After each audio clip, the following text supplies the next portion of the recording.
Hello there. The cinema courtroom is now in session.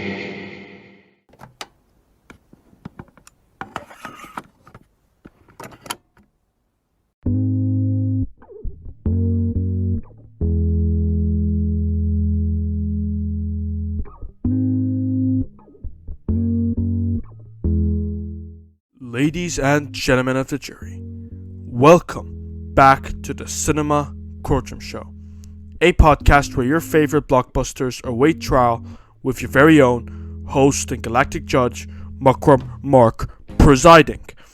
Do not forget to like and subscribe on whatever streaming platform that you just happen to tune into, whether it be Spotify, Stitcher, Google Podcasts, Amazon Music, or the Cinema Courtroom YouTube channel. I would very much recommend that you subscribe to the YouTube channel, by the way, because that's where you might be getting some exclusive video content that won't be up on Spotify and it won't be up on Stitcher or Google Podcasts or Amazon Music. YouTube channel is the prime destination to go for video related content. Because listen, every click on the icon matters. So don't forget to ring the notification bell and share this podcast with your friends, family, cat, dog, pigeon, whomever you please. Now, without further ado, let us begin with our review topic, Black Adam. Just to let everyone know well off in advance, this Black Adam review will be made accessible to all viewers in a sense that I am going to share my quick non-spoiler thoughts of the movie first for people who haven't been able to watch Black Adam from the past few days. And then the next thing that I'm going to do, after granting you an opportunity to either skip the segment to another section of this recording, or alternatively, you can tap out, bookmark this episode, and listen to it after you watch Black Adam in the local theater near you. First things first, so that we don't waste any more time, let's get my non-spoilery thoughts of Black Adam out of the way first, before we go into spoiler territory.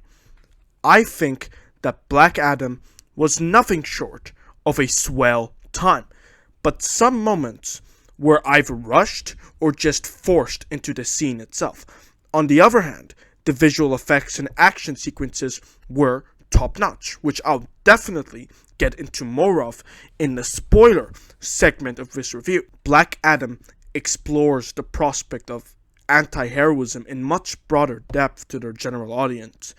In case you don't know what an anti-hero is, it's essentially where a character leans toward the morally gray side and has little to no conventional heroic qualities like Spider-Man, Batman, Superman, you know, those conventional heroes that you see portrayed in the media. But then there are also those like other heroes like Deadpool, Venom, and of course Black Adam, who we would call anti-heroes. Another thing that I enjoyed about Black Adam, and again, I'm not giving anything away, but I will be talking spoilers very soon, so keep on the lookout for that. I enjoyed the Justice Society and Dwayne "The Rock" Johnson as Black Adam. At times though, in certain moments, I'm sitting in the theater and I would occasionally cringe at how cartoony the dialogue is. There's this kid who, I'm sorry, I didn't like the character at all. But anyway, in a live-action comic book movie, I would expect dialogue that's more up to snuff for live action. And not just, you know, something that I would see from like a cartoon or a funny comic. Let's just say one character might say a certain thing that you wouldn't just casually say in real life. And I know, you're gonna tell me that Black Adam is a fictional movie, but it's still a movie nonetheless that takes place on planet Earth and is set in a real country in the Middle East, Khandak. Therefore, I expected Black Adam to take itself seriously a little. It's not that I didn't enjoy the comedic dialogue and interactions. I most definitely did. There is one hilarious scene, and I'm not going to give anything away, but let's just say Hawkman, who is a part of the Justice Society and is meant to be, the conventional hero, has a different interrogation style than Dwayne "The Rock" Johnson's Black Adam does. It's freaking hilarious. But again, Black Adam, and I don't want to be that type of person to point out the obvious, but Black Adam is quite dark in the comics. And I'm not trying to be a comic book purist, but he's called Black Adam. He's meant to be a dark figure, as in his personality, and his dialogue is meant to be, something that when you hear it, you get intimidated. But I didn't feel any of that vibe in this movie. So, I mean, there's a time and place for cartoony dialogue, which substituted most of the dark ones, and I don't think it had a place or time in Black Adam. Who are you under there? What are you hiding? My son dreamt of a better world. That's why he saved me. You can go to any timeline, any universe. Why'd fight to save this one? What could be greater than a king? A hero. I just got goosebumps.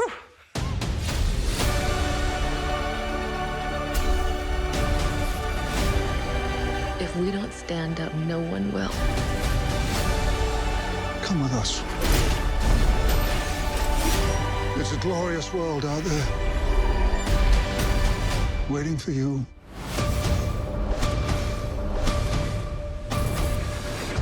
Are you in?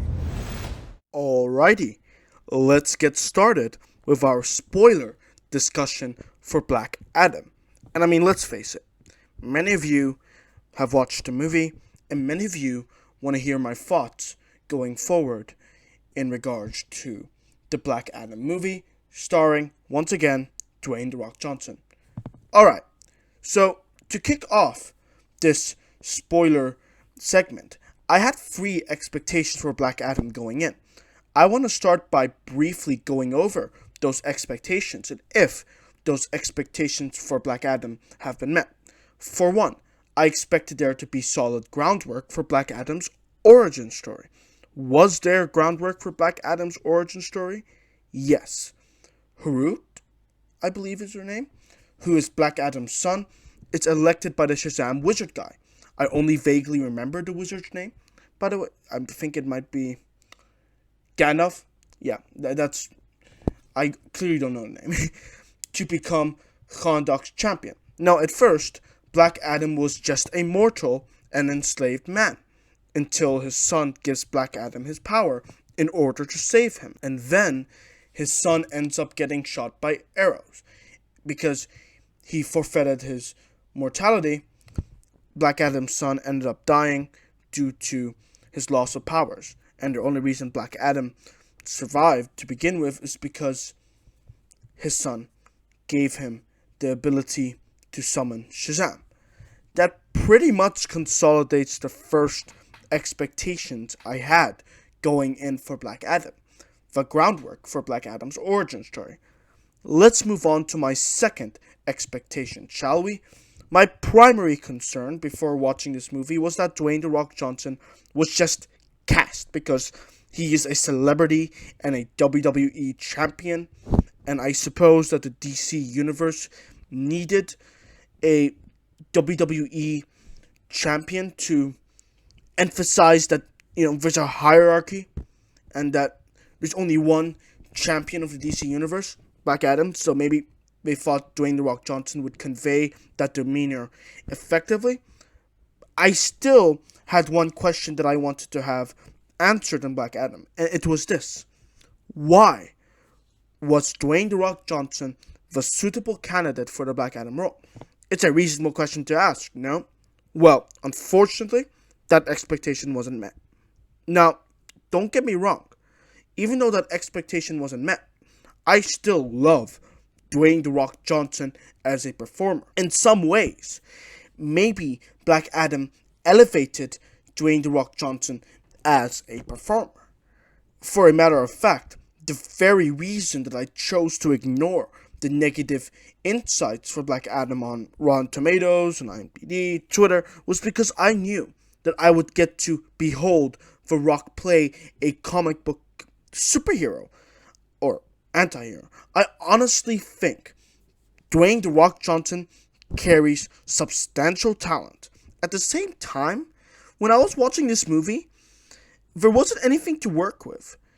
Black Adam had less dialogue compared to other DC superheroes or anti-heroes, which made it impossible to decide if Dwayne "The Rock" Johnson, out of all potential candidates for the Black Adam role, for all I know, John Cena could have been Black Adam.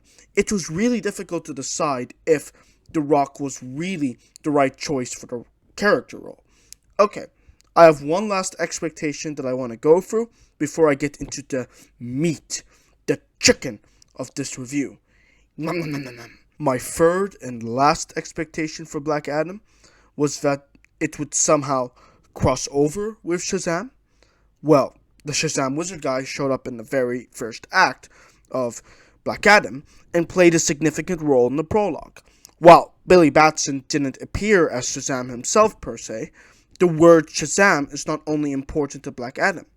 That single word, which is Shazam, is literally how the Justice Society wants him to surrender his powers. Therefore, we can consider the last expectation in regards to crossing over with Shazam kinda met. Because remember, Shazam is not only Billy Batson.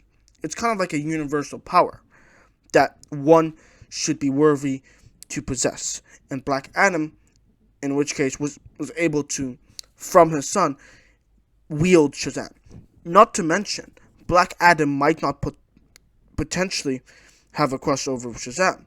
So even though that's a bummer, that maybe Shazam and Black Adam aren't going to meet on the big screen, the post-credits scene for Black Adam, where we see Black Adam challenge Amanda Waller to summon her best contender, who is not from this planet, hint hint, and you know what freaking happens?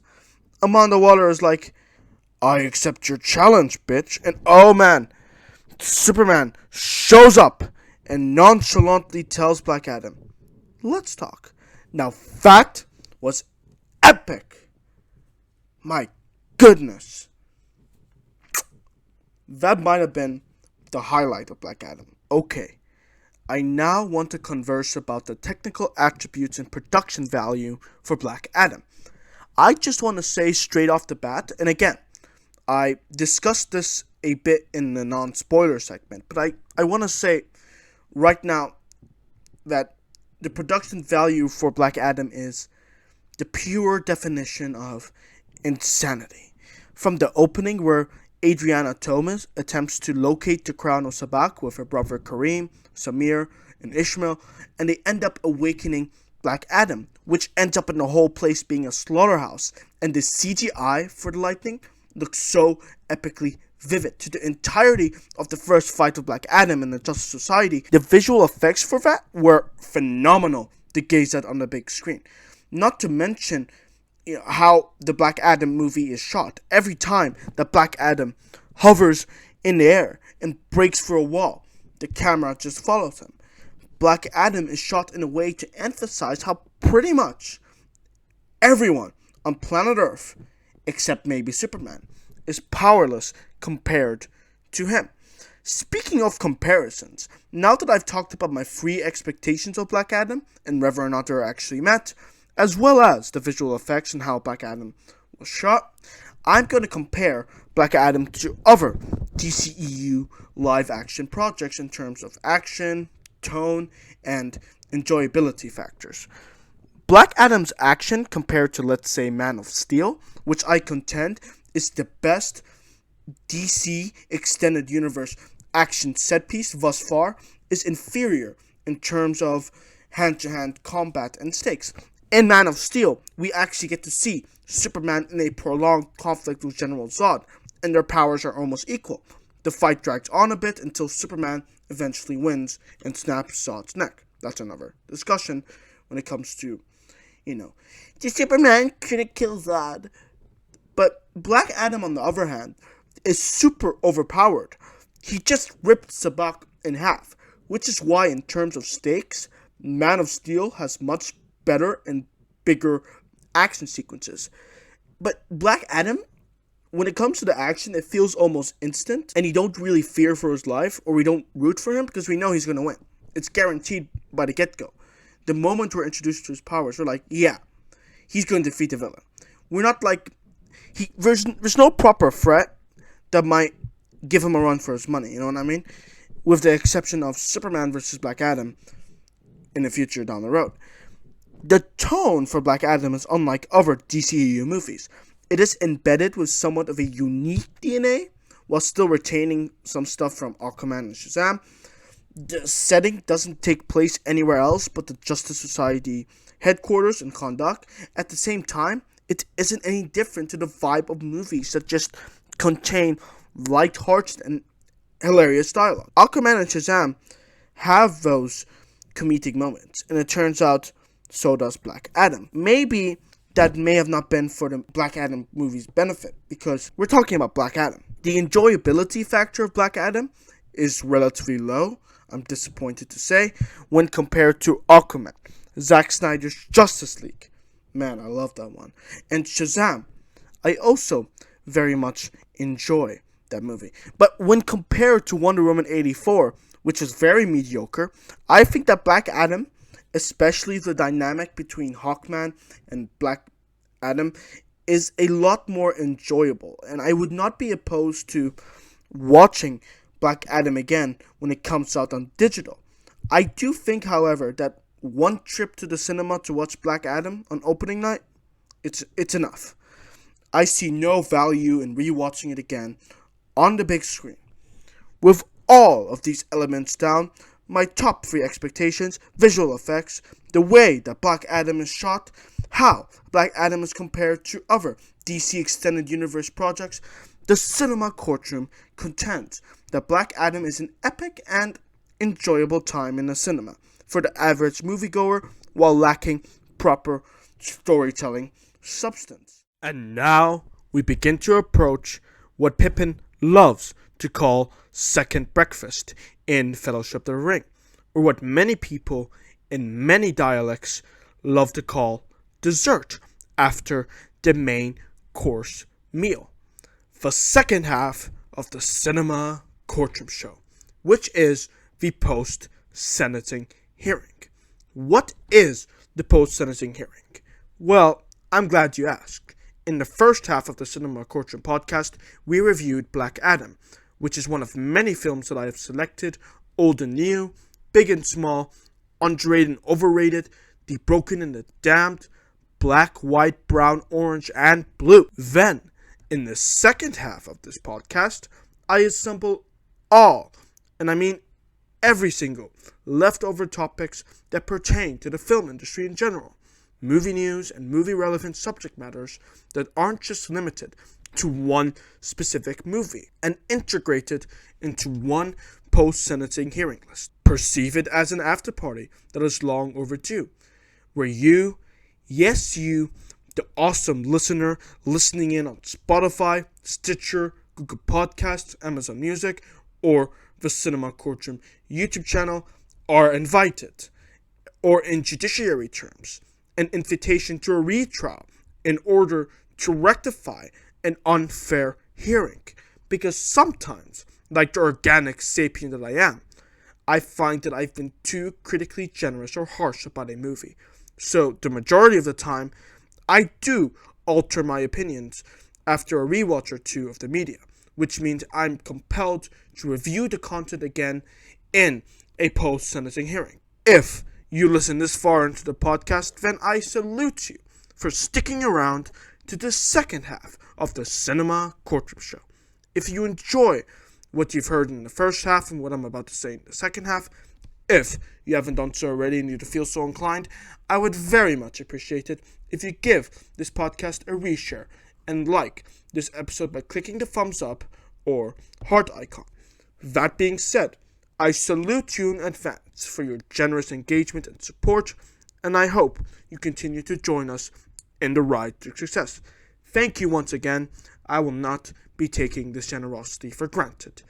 In this hearing, we are going to cover the following: a new filming date announced for The Joker, Tom Felton's insight on the JK Rowling controversy, and finally, to finish off the post-sentencing hearing, The Rock's take on Marvel versus DC. Okay, I think I might understand that you did this to start a movement, to become a symbol. Come on, Murray. Do I look like the kind of clown that could start a movement? I killed those guys because they were awful. Everybody is awful these days. It's enough to make anyone crazy. Okay, so that's it. You're crazy. That's your defense for killing 3 young men? No. They couldn't carry a tune to save their lives. Oh, why is everybody so upset about these guys? If it was me dying on the sidewalk, you'd walk right over me. I pass you every day and you don't notice me. But these guys, what, because Thomas Wayne cried about them on TV? You have a problem with Thomas Wayne, too. Yes, I do. Have you seen what it's like out there, Murray? Do you ever actually leave the studio? Everybody just yells and screams at each other. Nobody's civil anymore. Nobody thinks what it's like to be the other guy. Let me let you in on a little bit of something. The Joker is on my list of top comic book movies that aren't just good comic book pictures to watch, but they are also good movies on its own. Like, if the Joker wasn't a comic book character and someone just did the Joker movie the way that it was, if I didn't know any better, I would think it's literally about a crazy man who's struggling with mental health. Well, he's not only struggling with mental health, he's declined to the point of no saving. Now, imagine my surprise when I heard that there was going to be a sequel starring Joaquin Phoenix as the Joker himself and Lady Gaga as his co-star in a Joker musical. I will say that I was a bit skeptical when I heard that the Joker was getting renewed for a sequel, because it's blatantly obvious that the studio fell for the temptation of the success of the first Joker movie, which theoretically should have been a one-and-done kind of Joker live-action project. It literally had the text as the Joker was leaving the asylum. It said, "The end." The end does not mean to be continued. It means the end. Finish. It's done. But here we are, glossing over any new updates for the Joker that we can feast on, even though there shouldn't have been a second installment planned in the first place. Well, there happens to be one. I'm very disappointed in you, Warner Brothers. You could have had a one-and-done movie. Anyways, here's a little significant update regarding the Joker sequel's production date. It turns out that the Joker 2 is reported to begin its filming on November 5th this year of 2022. Let me just share my thoughts on this while it's still fresh in my mind. It is honestly a good move for the Joker to begin production this early on. Let me explain the rationale. Joker 2 has been announced as a musical, and if you already know where I'm going with this, then it is absolutely imperative for the cast involved in singing the score to learn the songs that they're going to sing. Preparation time, which absolutely warranted November 5th, 2022 as a filming date, is a necessity in when it comes to learning songs, because the people being cast in this movie aren't just newbie actors or unknown names in the film industry. They have busy schedules and other projects that they need to attend to. By kickstarting the Joker 2 production at an earlier date, an ideal date, it reduces the risk of narrow leeway when it comes to which actor is supposed to show up on set on specific days. I'd imagine that Lady Gaga and Phoenix had to have been scheduled well in advance because they're big names. Anyways, I'm now going to pose a question to the awesome listeners tuning in to this podcast. What do you think of the Joker 2 filming on November 5th this year? Is it too early? Too late? Whatever it is that you think about the Joker 2 starting filming on November 5, let me know in the comment section below or our Twitter inbox at Cinema Courtroom. There has been a conflict as of late with JK Rowling and participants of pop culture forums, especially in the land of Twitter, where the shadows lie. And in case you don't know who I'm even talking about, JK Rowling was the mastermind of the Harry Potter book series.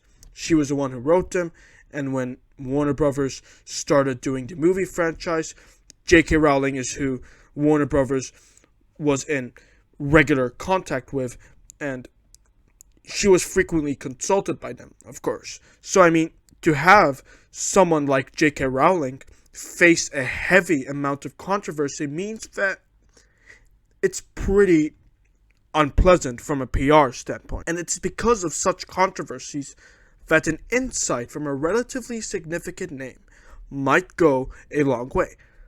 Tom Felton, who plays Draco Malfoy in the Harry Potter live-action movies, shared his own insight to weigh in on the J.K. Rowling controversy, and it is as follows.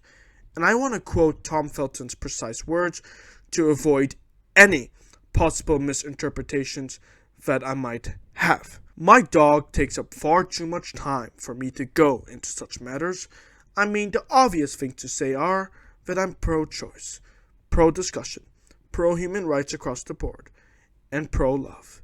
And anything that is not those things, I don't really have much time for. It is also a reminder that as much as JK is the founder of these stories, she wasn't part of the filmmaking process, as much as some people might think. I think I only recall seeing her once or twice on set. Honestly, with my friends, we all have differing opinions on various matters, and we celebrate our own choices. We certainly don't take any pleasure in putting cross chairs on people that may have said things that we disagree with. This is what Tom Felton said. Allow me to just say that I don't see a reason to disagree with this statement. As Tom Felton said in the beginning of his statement, those are obvious things to say. Whether or not you dislike J.K. Rowling, or whether or not you like or even love her to the point that you're obsessed and then you need to get some clinical help, it honestly doesn't matter. Go outside, touch some grass, read a book that doesn't even have to be written by J.K. Rowling. If you hate her that much, try another author. Try out some J.R.R. Tolkien and read some Lord of the Rings, because trust me, it's a good way for you to kill off some spare time. No. Actually, read Stephen King. Yeah, the It book alone, it will take up so much of your time. Listen to music that you've never ever heard of before in your life. Taylor Swift apparently released a new album. If you're so desperate to waste your time, why not just listen to Taylor Swift's new album? Watch a movie that you've never heard of before in your life, for fuck's sake.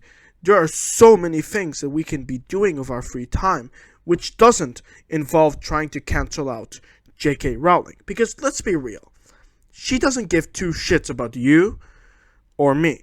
She's not going to answer you. She doesn't know you. She doesn't pay attention or listen to you. J.K. Rowling is a high-profile celebrity. Get over it. If what she says in regards to the LGBTQ+ makes you angry, screaming at her with caps is not going to make a difference. If you really want to be a social justice warrior, and good on you if that's your ambition, then vote on something or carry a sign. Launch a petition. Take action on whatever bill or whatever. Do whatever you think needs to be corrected. Or better yet, just be chill. When you turn 94 and you have wrinkly skin, you're going to feel really shitty about yourself because all your fingers have ever done in this life was tap on the keyboard a gazillion times. The essence of my mini rant is rather straightforward. There shouldn't even be people like Tom Felton having to spell out the obvious to people grasping at straws. Rather, there should be people like you and me who must all live out the obvious and grow to become the best like-minded individuals that we can be in this universe or other multiverses, the cinema industry, pop culture forums like Twitter, movies, and beyond. The question I have for you now is, what do you think about Tom Felton's insight on the JK Rowling controversy, which is still ongoing, unfortunately, in my opinion? Do you agree with my take on it? Whether or not you agree or disagree, it doesn't matter. So why not post in the comment section below, or our Twitter inbox at Cinema Courtroom, your intriguing thoughts. Links are listed in the description below for your convenience.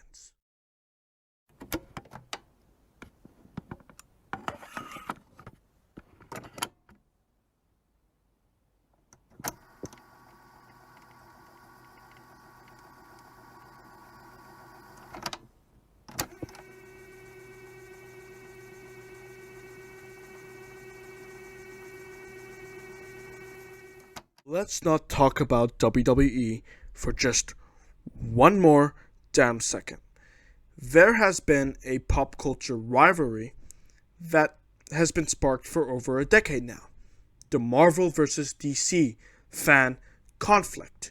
Now, The Rock, who plays Black Adam in DC's latest installment, Black Adam, has shared his take on this entire Marvel and DC shenanigans. I'm going to read Dwayne "The Rock" Johnson's full quote from an interview that he had with AP. And do I think we're going to take any kind of bite out of Marvel? The answer is unequivocally no.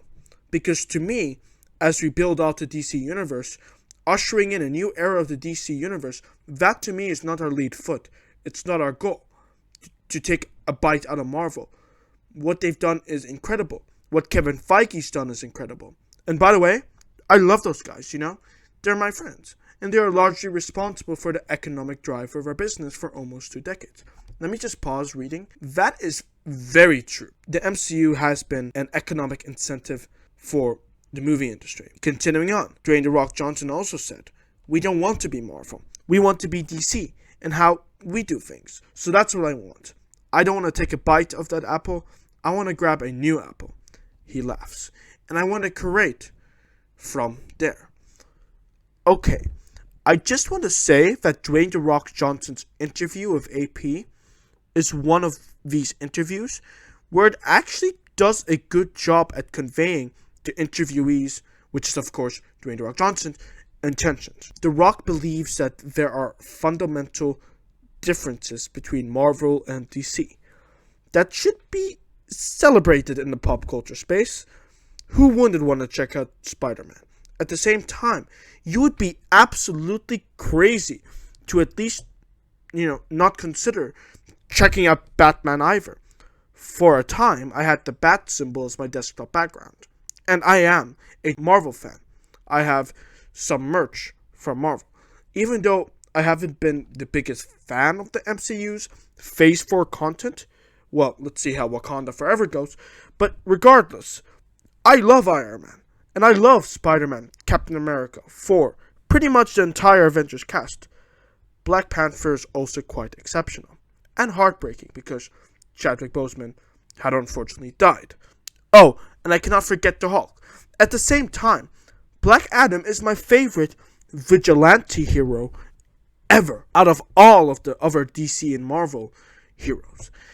My point, and I think The Rock's point as well, is that while we should have fun bantering and bickering about Marvel versus DC, because let's face it, that's the whole point of talking about comic books and comic book movies, right? At least that's how I see it. If comic book movies and comic book novels weren't centered on this kind of debateful dialogue, I don't think I would be as interested as I am now in the comic book genre.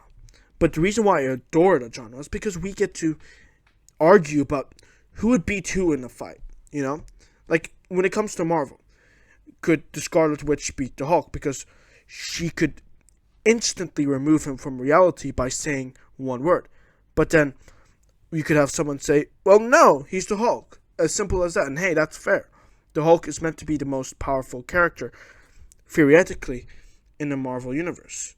But then we have Galactus. You get what I mean?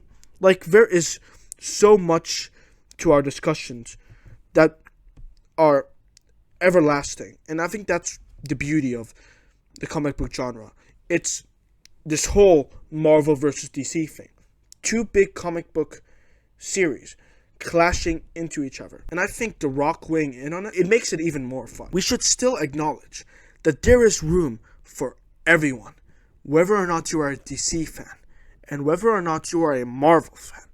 The fact that Dwayne The Rock Johnson endorses the philosophy of, oh, we're going to do our own thing. We're not going to take a bite out of Marvel. We are going to be DC. DC can be DC, Marvel can be Marvel. You know? And hopefully other people will follow suit, because The Rock has so many people looking up to him. Which reminds me that I should go and sign up for a gym's membership. Get fit or get hood. You know what I'm saying? Anyways. Man. I don't know why I said that, but you got to hear The Rock's take on Marvel versus DC. You know what? Let's start a war in the comment section below. Which one do you prefer as a comic book nerd? Marvel or DC? Whichever one it is, I would be very intrigued to read your thoughts. We have now reached the end of this podcast.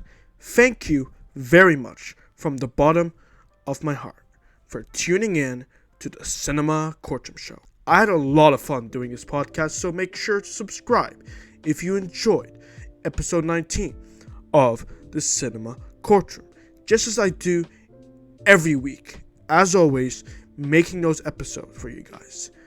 I hope to see you again in the next episode, where we're going to talk about, yet again, another movie.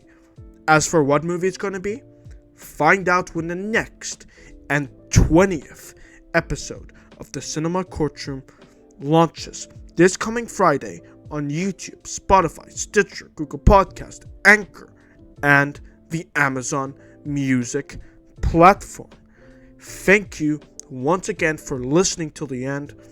I am your Galactic Judge, Mark, and I hope you have a spectacular day.